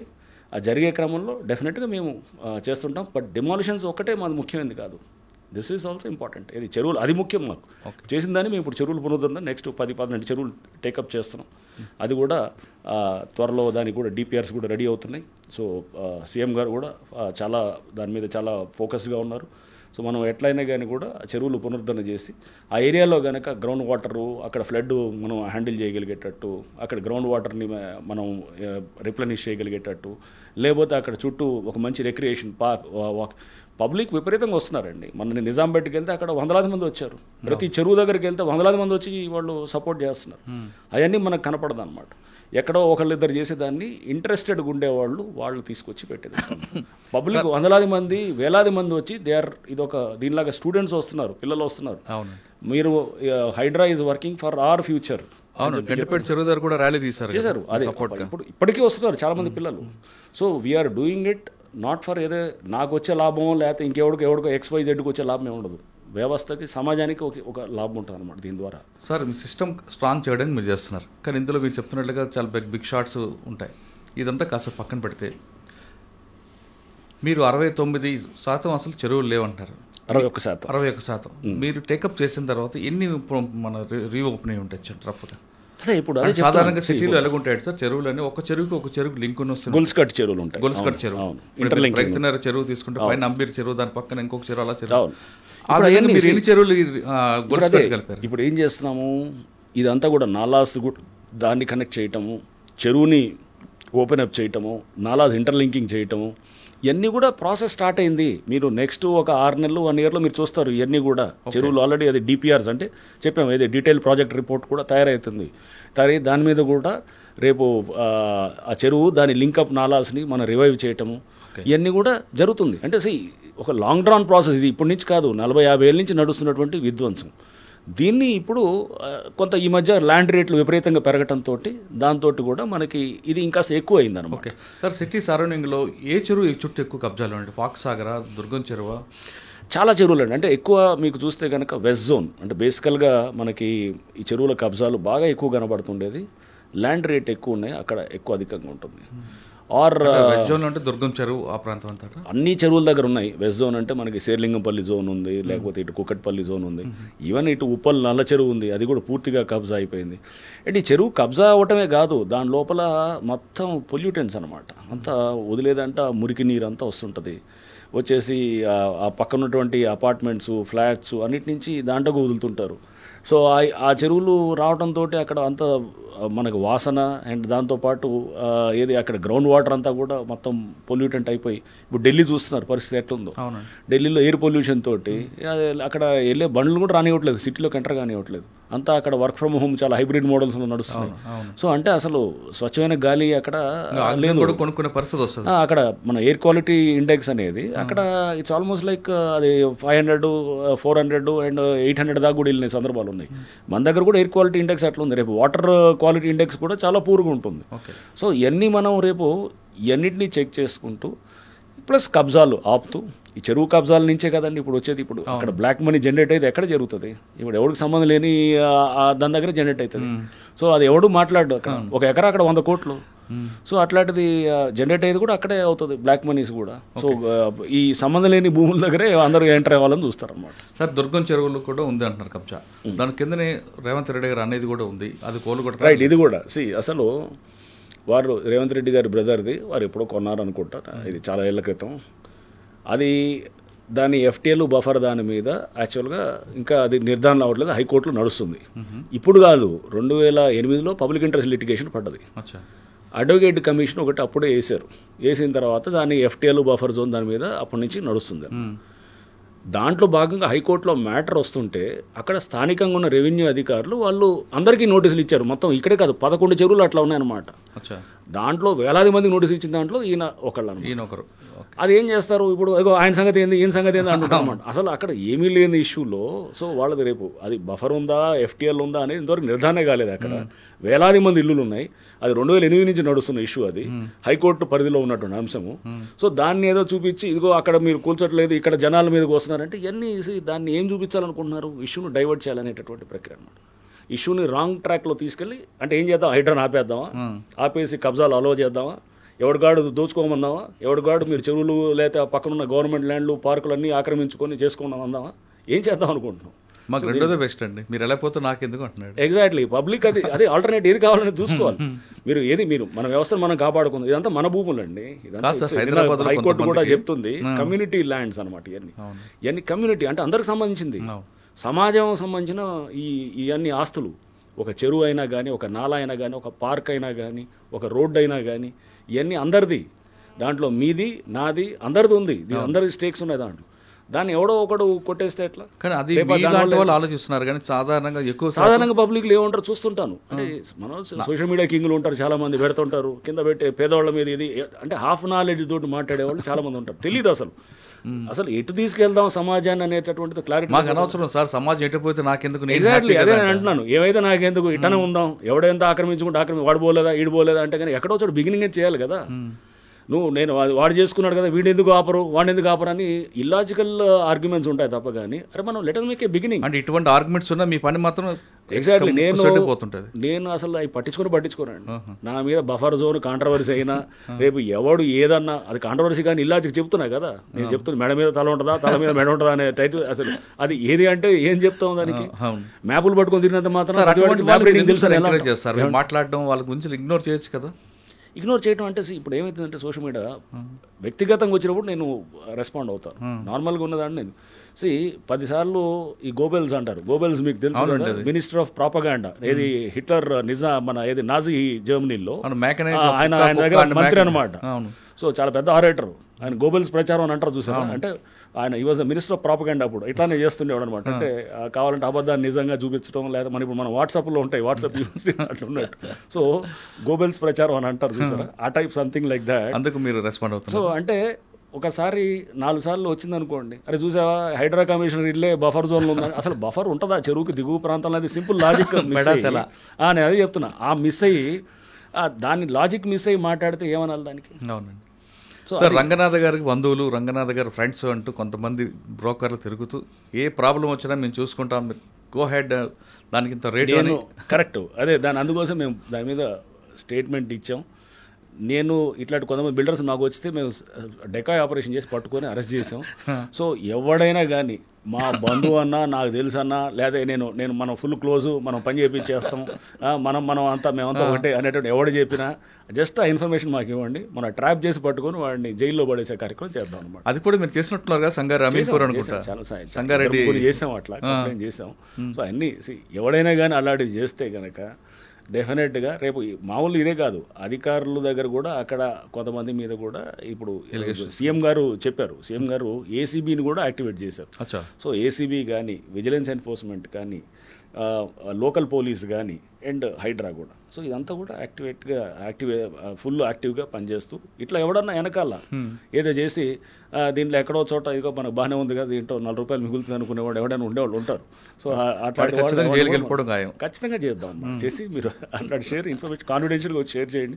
పలానా వాడు చేస్తున్నాడు, చిన్న ఆధారం ఒకటి కావాలన్నమాట, సింపుల్ ఆడియో కాల్. ఇప్పుడు మేము చేసాం ఒకడిని అమీన్పూర్లో, వీడియో కాల్ ఉంది, వీడియో రికార్డ్ చేశారు సీక్రెట్గా, దాంతో మనం పెట్టేసాం వీడియో కానీ ఆడియో ఉన్నది చాలన్నమాట. మనం చేసి జస్ట్ అక్కడ ఆ పరిస్థితులను కూడా స్టడీ చేస్తాం, చూసినప్పుడు అరే కరెక్టే కదా ఇది అక్కడ జరుగుతున్నది ఇదంతా అనే దాంతో చూసి చేసేస్తాం అన్నమాట.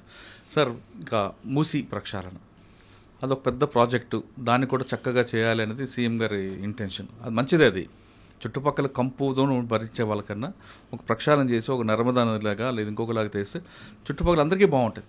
ఇందులో మీకు మీరు చుట్టుపక్కల కొట్టడం వేరు, కానీ ఇక్కడ చాలా మీకు ప్రెజర్ వస్తుంది మూసీలో. ఆ ప్రజలు ఎదుర్కొన్న ఒకటి మురళి, మూసీ ప్రక్షాళన హైడ్రాకి సంబంధం లేదు అసలు. హైడ్రా అసలు is not in to that first of all. సరే దాన్ని కూడా ఏంటంటే హైడ్రా అనే దాన్ని ఒక భయంగా చూపిస్తూ దాన్ని చేస్తూ దాన్ని లింకప్ చేయాలని కొంత ప్రయత్నం జరిగింది. దాన్ని కౌంటర్ చేయడం కూడా మేము చేసాం పలు సందర్భాల్లో. హైడ్రాకి సంబంధం లేదు first of all.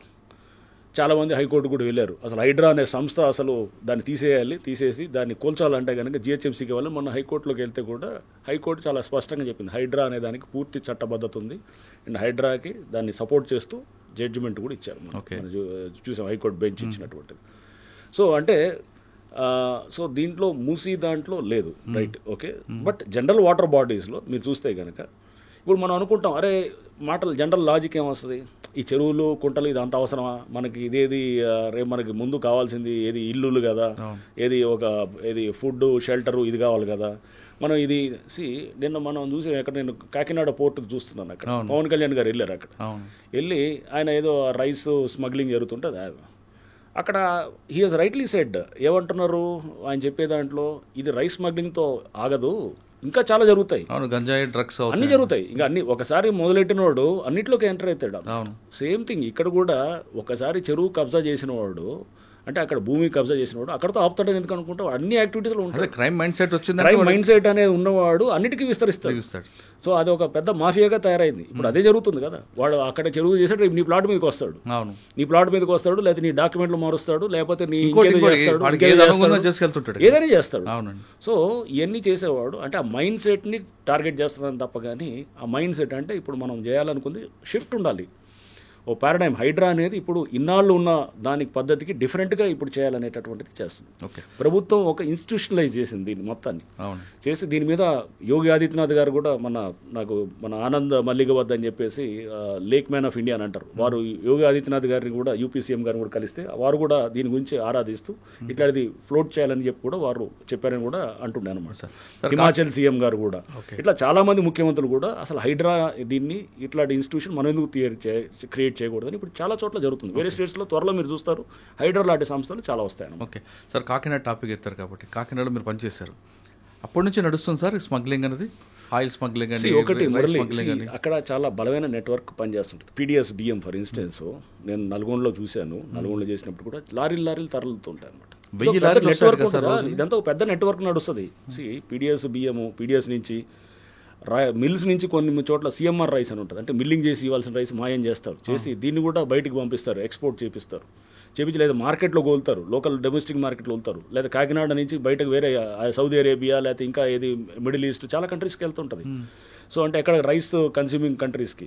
So Kakinada has become a hub అనమాట ఫర్ ఇట్లాంటి వాటికి. మీరు పనిచేస్తున్నప్పటి నుంచి కూడా అప్పటి నుంచి కూడా అంటే అప్పుడు రైస్ నాకు తెలియదు, అప్పుడు ఆయిల్ ఉండేది, ఇప్పుడు రైస్ ఇంకా పెద్ద ఎత్తున జరుగుతుంది. రైస్తో పాటు ఇంకా చాలా జరుగుతాయి అనేది. ఇప్పుడు రైస్ అనేది ఇప్పుడు నేను వెళ్ళింది పవన్ కళ్యాణ్ గారు చూసిందంటూ రైస్ దాని అదేదో షిప్ వెళ్తుంటే కూడా దాన్ని సీజ్ చేయమని చెప్పారు. సో అంటే పెద్ద ఎత్తున స్మగ్లింగ్ అనేది అక్కడ జరుగుతున్నప్పుడు అక్కడ నెట్వర్క్ ఏం చేస్తున్నారు, అక్కడ అంతా అందరూ పనిచేసే వాళ్ళు చేయాలి కదా, అక్కడ డెఫినెట్గా అడ్రస్ చేయాలి ఇష్యూని. సో అక్కడ ఇప్పుడు సపోజ్ నేను ఒక జిల్లాలో పనిచేస్తున్నాను అనుకోండి ఎస్పీగా, అక్కడ ఒక స్మగ్లింగ్ జరుగుతుందని ఒక అలిగేషన్ వచ్చింది అనుకోండి, అది చెక్ చేయకపోతే కనుక అక్కడ నేను ఆ జిల్లా ఇన్ఛార్జిగా నేను ఐఎమ్ ఏ ఫెయిల్యూర్ అని అనుకుంటాను నేను డెఫినెట్గా.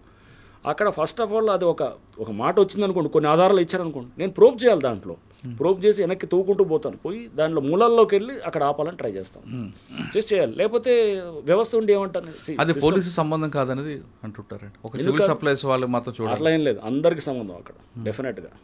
పోలీస్కి ఉంటుంది, అక్కడ లోకల్ పొలిటికల్ సెటప్ ఉండాలి, అందరికీ తెలియాలి. అంటే మీరు ఉన్నప్పటి నుంచి కూడా అంత పెద్ద నెట్వర్క్ ఉంది సార్. అప్పుడు రైస్ ఇది ఆయిల్ స్మగ్లింగ్ ఉంటుంది, ఆయిల్ ఉండేది, కానీ ఇప్పుడు రైస్ ఇంకా పెద్ద మార్కెట్ యాక్చువల్గా.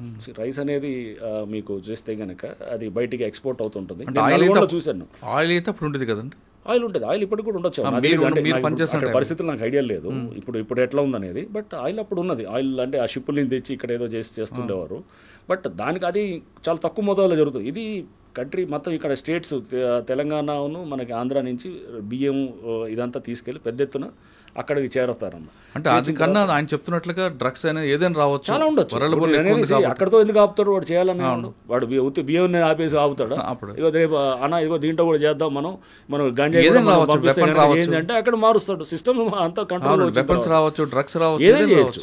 దట్స్ వాట్ నేను అనేది. అంటే ఒకసారి తప్పు అనే దాన్ని ఏది తప్పు కాదంటే కనుక మైండ్ సెటే మన మైండ్ ఫ్రీ అయిపోయింది అనమాట. పర్లేదు అన్ని నడిపించవచ్చు అనుకుంటాం.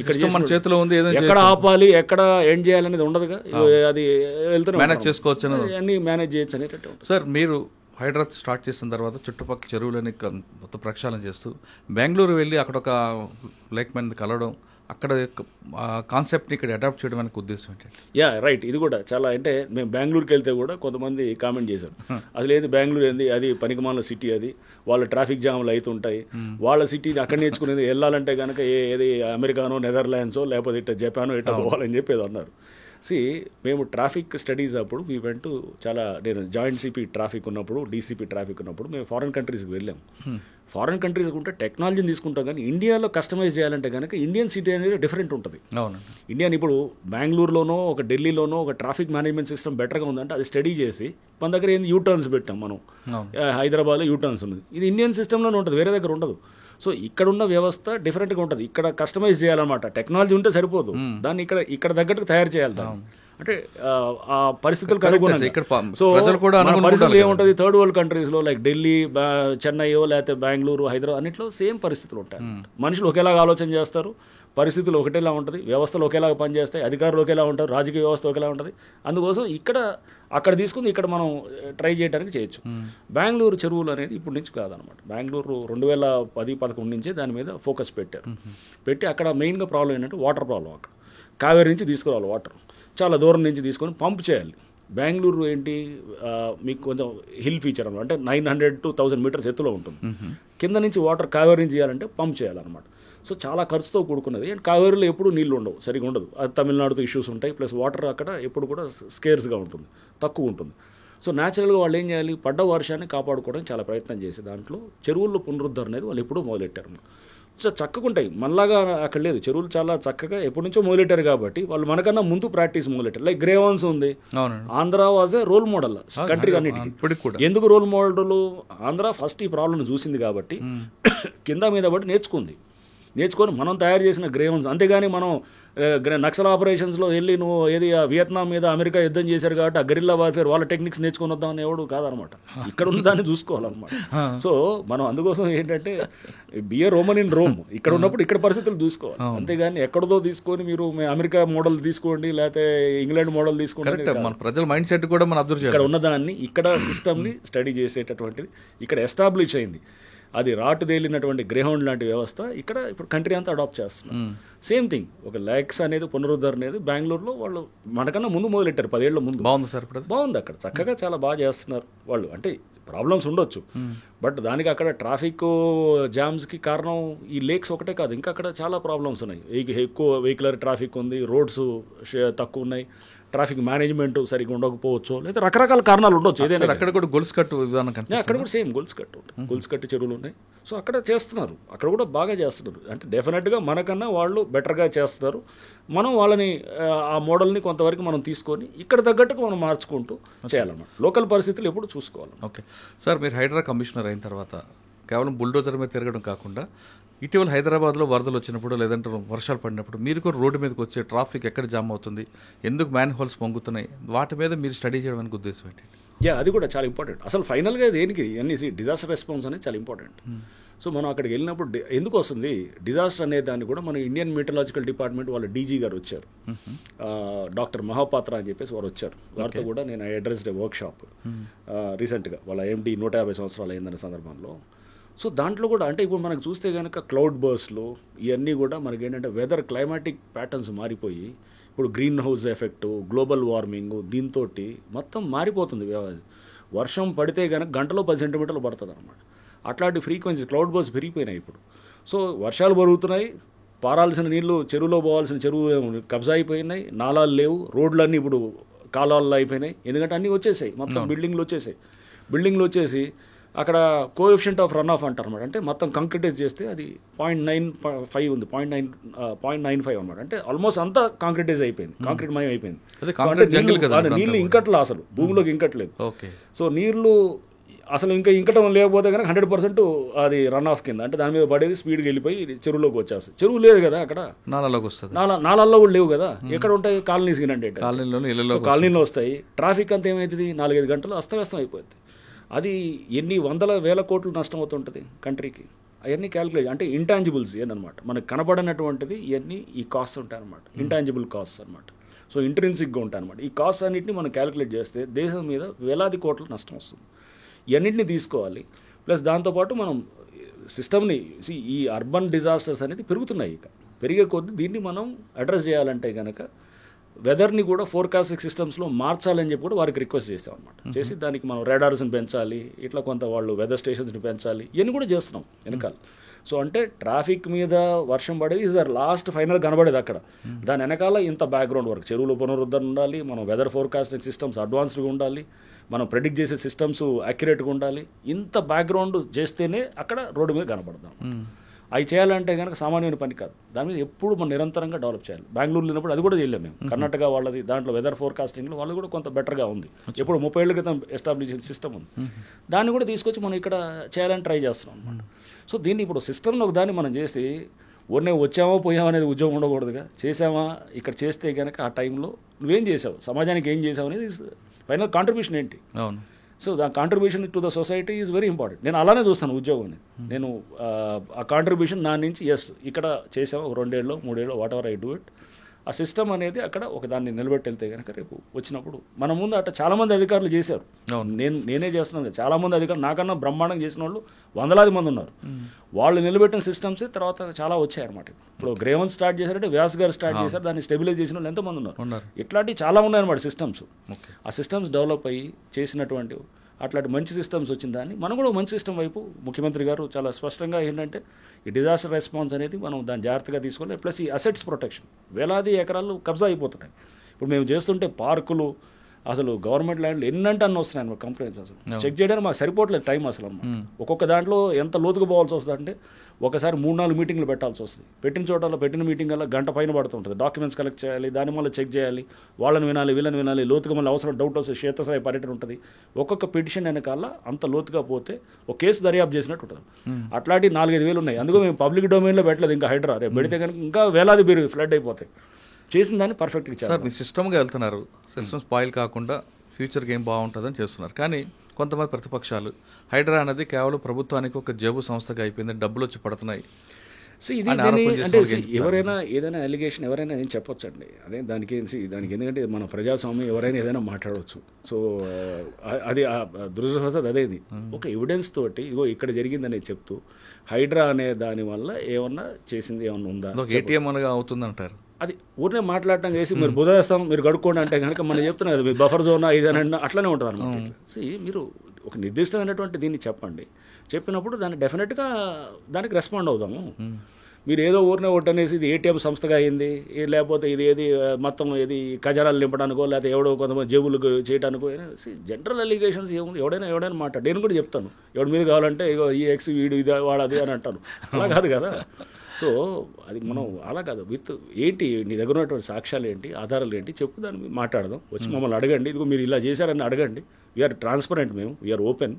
వచ్చి మీరు ఇక్కడ ఇలా ఎందుకు చేశారు, ఇలా ఎందుకు చేయలేదు అని చెప్పాలంటే కూడా దానికి సమాధానం చెప్తాం. ఓకే సార్, ఫైనల్గా చెప్పండి, హైడ్రా 2.0 ఏం చేయబోతుందండి? హైడ్రా 2.0 అనేది మీరు ఏది రోబో 2.0 టైప్ ఏదో చెప్తున్నారు. సో అంటే హైడ్రా అనేది ఈరోజు పబ్లిక్ లో అవేర్నెస్ తీసుకొచ్చిందండి. ఇది ఒక కొత్త సిస్టమ్. హైడ్రా అనేది జస్ట్ ఏదో ఒక సంస్థ కాదు, ఒక కొత్త వ్యవస్థని తయారు చేస్తుంది. ఆలోచన విధానం కూడా కనిపిస్తుంది ఒకవైపు.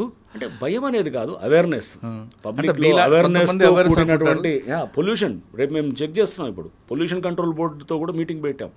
చెరువుల్లో వ్యర్థాలు వదిలేస్తే కనుక రేపు ఆ పట్టుకొని వాళ్ళని మనం జైలుకి పంపించి అది సీజ్ చేసి వాళ్ళని మనం చేస్తే కనుక 10 మందిని చేయండి, ఎందుకు వదులుతారు చూద్దాం. ఇప్పుడు దాని మీద ఫోకస్ ఉంది. ఇప్పుడు రేపు ఎందుకు చేయరు? రేపు చెరువులు మెయింటైన్ చేయాల్సిన, చెరువుని ప్రిజర్వ్ చేయాల్సింది మా యాజ్ లేక్ ప్రొటెక్షన్ కమిటీ చైర్మన్గా హైడ్రా కమిషనర్ బాధ్యత.